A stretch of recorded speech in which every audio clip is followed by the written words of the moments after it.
Good morning. कसे आहात तुम्ही?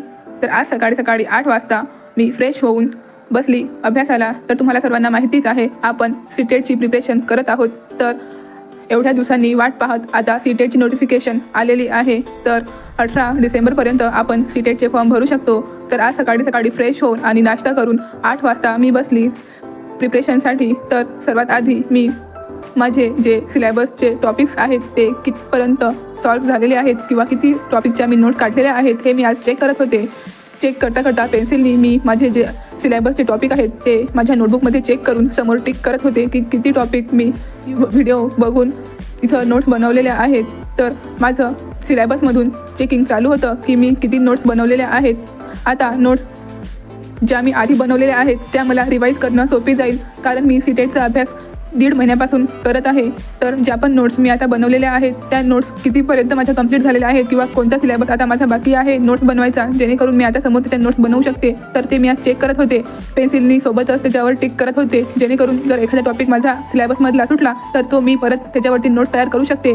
तर माझं इथं सिलेबसचं चेकिंग चालू होतं. किती नोट्स मी प्रिपेअर केलेल्या आहेत ते मी इथं पाहत होते. तर बऱ्याचपैकी नोट्स मी माझ्या तयार केलेल्या आहेत. नोट्स बघता बघता मी माझ्या सिलेबसवरती सर्व टिक करून घेतल्या आणि जो पण सिलेबस माझा बाकी आहे त्याच्यावर आजपासून मी नोट्स बनवणार आहे. जर तुम्हाला ह्या नोट्स हव्या असतील तर प्लीज माझं टेलिग्रामचं जे चॅनल आहे त्याला तुम्ही त्या ग्रुपला तुम्ही जॉईन व्हा, जेणेकरून मी माझ्या ज्या नोट्स आहेत तिथं शेअर केल्या तर त्या तुमच्यापर्यंत पोहोचतील. तर तुम्ही बघू शकता मी आता जो पेडॉलॉजीचा भाग आहे त्याच्या नोट्स माझ्या बऱ्यापैकी बनवायच्या बाकी आहेत. तर आज मी पेडॉलॉजीच्या नोट्स बनवणार आहे. तर तुम्हाला सर्वांना माहितीच आहे की जे यूट्यूबवरती हिमांशी मॅडमचे जे लेक्चर्स येतात ते बघूनच मी माझ्या सीटेटच्या नोट्स इथं बनवत असते. सोबतच जे सचिन सरचे व्हिडिओ येतात ते सुद्धा खूप छान असतात आणि त्याच्यातून सुद्धा खूप सारी माहिती मिळते आपल्या सीटेट एक्झामबद्दल. खूप सारे व्हिडिओ सचिन सरचे आणि हिमांशी मॅडमचे यूट्यूबवरती आहेत. जर तुम्ही क्लास जॉईन नाही केला तरीसुद्धा तुम्ही हे परीक्षा पास करू शकता. मी असे बरेच इंटरव्ह्यू बघितले आहेत की जे सांगतात की आम्ही क्लास जॉईन न करता यूट्यूबवरती जे व्हिडिओ आहेत तेच बघितले आहेत आणि त्याच्यातूनच आम्ही 120चं टार्गेट पार केलेलं आहे. त्यामुळे मी सुद्धा कुठलाही क्लास जॉईन न करता मी स्वतःच प्रिपरेशन करत आहे. तर तुम्ही बघू शकता मी आधी माझा जो सिलेबस आहे तो कितपर्यंत कंप्लीट झालेला आहे, किती टॉपिकच्या मी नोट्स काढलेल्या आहेत ते आधी मी इथं चेक केलेलं आहे. चेक केल्यानंतर जे पण टॉपिक माझे आता बाकी आहेत ते मी आता समोर आजपासून त्याच्या नोट्स बनवणार आहे. तर माझा जो पेडॉलॉजीचा भाग होता, जो सेक्शन 2 होता, जिथं पेडॉलॉजी सुरू होते, सेक्शन 2 जो आहे तो 5 मार्कासाठी विचारला जातो आणि सेक्शन 3 हा 10 मार्कासाठी विचारला जातो. तर माझा सेक्शन 2 आणि सेक्शन 3 हा बऱ्यापैकी नोट्स काढायचा बाकी होता. तर आजपासून मी त्याच्यावरती नोट्स काढणार आहे. तर आज माझा जो आहे पेडॉलॉजी सेक्शन 3चा मी नोट्स काढत आहे. तर यूट्यूबवरती हिमांशी मॅडमचे जे लेक्चर्स येतात ते लेक्चर्स बघून मी माझी पेडॉलॉजीची नोट्स तयार करणार आहे. तर तुम्ही बघू शकता मी जो यूट्यूबवरती हिमांशी मॅडमचा व्हिडिओ येतो त्यातूनच बघून मी माझ्या आज नोट्स काढणार आहे. तर आज तुम्ही बघा की मी नोट्स कशा प्रकारे क्रिएट करते. जर त्या नोट्स तुम्हाला हव्या असतील तर तुम्ही माझ्या टेलिग्राम चॅनलला जॉईन करा, जेणेकरून मी तिथं माझ्या ज्या नोट्स आहेत त्या टाकू शकते. ते तुम्ही बघू शकता हा माझा मी बनवलेला सिलेबस आहे. सिलेबसची नोट्स प्रत्येकाजवळ असायलाच पाहिजे, जेणेकरून आपल्याला समजेल की आपल्याला अभ्यास कसा आणि कितपर्यंत करायचा आहे आणि आपले टॉपिक्स कोणते आहेत की जे एक्झाममध्ये विचारल्या जातात. तर इथं मी पेडॉलॉजी सेक्शन 3च्या नोट्स काढत होती. तर याच्यामध्ये हिमांशी मॅडमनी जे आहे MCQ सोबतच टॉपिक क्लिअर केलेले आहेत. तर MCQ सोबत जे टॉपिक इथं क्लिअर केलेले आहेत ते खूप छान प्रकारे इथं क्लिअर केलेले आहेत. त्याच्यात मी नोट माझ्या वहीत लिहिल्या आहेत आणि आज ह्या ज्या नोट्स आहेत ह्या मी टेलिग्राम चॅनलवरती माझ्या सेंड करणार आहेत. तर तिथं तुम्ही बघू शकता की त्या नोट्स किती प्रकारे आणि किती सुंदर प्रकारे अशा मी काढलेल्या आहेत, जेणेकरून जेव्हाही मी ते वाचायला घेईल तेव्हा ते मला लगेच लक्षात येईल. तर हिमांशी मॅडम MCQ सोबतच ज्या पण नोट्स आहेत त्या इथं सांगत होत्या आणि जो टॉपिक आहे तो इथं खूप छान प्रकारे क्लिअर करत होत्या. त्या टॉपिकविषयी आणखी स्पष्टपणे इथं माहिती देत होत्या.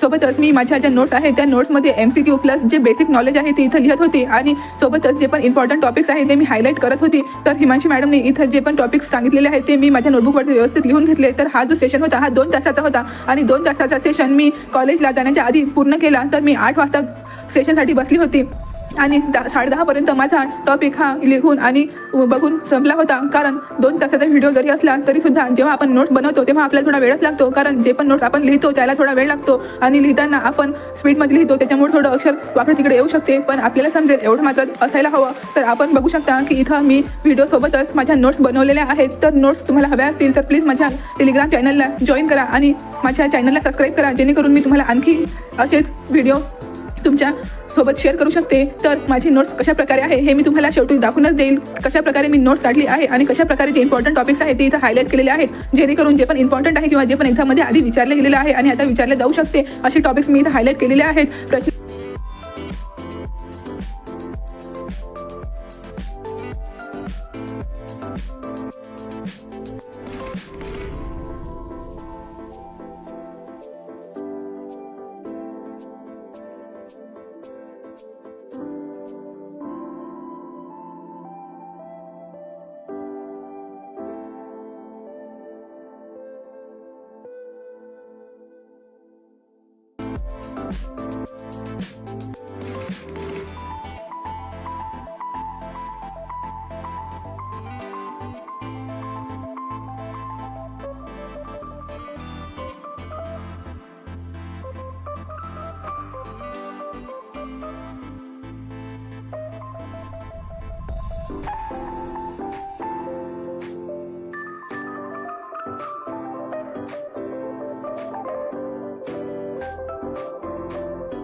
तर तर तुम्ही बघू शकता इथं मी नोट्स काढलेली आहे. तर कशा प्रकारे हायलाईट करून जे पण टॉपिक्स इम्पॉर्टन्स आहे ते हायलाईट करून मी इथं नोट्स बनवलेली आहे. तर थोडीशी नोट्स माझी आणखी बाकी आहे, थोडासा व्हिडिओमध्ये आणखी बाकी आहे. तर अशा प्रकारे मी इथं नोट्स बनवलेली आहे. सर्व पेन्सचा यूज करून मी इथं एक व्यवस्थित आणि छान अशी नोट्स इथं बनवलेली आहे, जेणेकरून हा जो पेडोलॉजीचा सेक्शन 3चा भाग आहे हा मला लगेच समजायला येईल. तर खरंच खूप छान प्रकारे या व्हिडिओमध्ये एक्सप्लेन केलेला आहे. तर मी इथं दोन्ही भाषेमध्ये, हिंदी आणि इंग्लिश दोन्ही भाषेमध्ये ही नोट्स बनवलेली आहे. तर आजचा व्लॉग तुम्हाला कसा वाटला तर प्लीज कमेंट करून नक्की सांगा. थँक्यू.